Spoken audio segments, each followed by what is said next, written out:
करप्टो currency bitcoin या किसी और डिजिटल करेंसी के शक्ल में इंटरनेट के मार्केट में खरीद व फरोख्त के नाम से जो कारोबार चल रहा है वो हलाल और जायज नहीं है, वो महज एक धोखा है, क्योंकि करप्टो करेंसी या बिटकॉइन महज एक फर्जी करेंसी है। इसमें हकीकत करेंसी के बुनियादी औसाफ और शराइत बिल्कुल मौजूद नहीं है।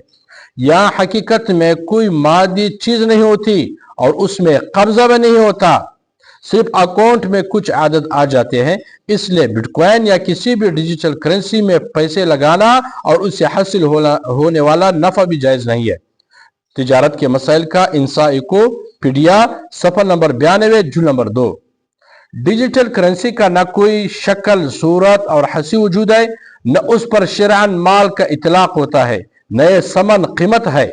उलमा कराम की अक्सरियत की राय यह है कि बिटकॉइन डिजिटल सिक्का और उसकी तिजारत शरअन दुरुस्त नहीं है।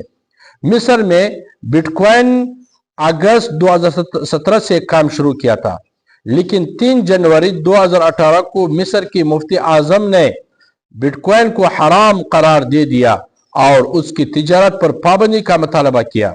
इस तरह तुर्की के वज़ारत मजहबी अमूर ने बिटकॉइन को इस्लाम के मुनाफिक करार दिया है और इस हवाले से जामिया उलूम इस्लामिया बनूर टाउन कराची का फतवा है, करप्टो करेंसी बिटकॉइन या किसी और डिजिटल करेंसी के शक्ल में इंटरनेट के मार्केट में खरीद व फरोख्त के नाम से जो कारोबार चल रहा है वो हलाल और जायज नहीं है।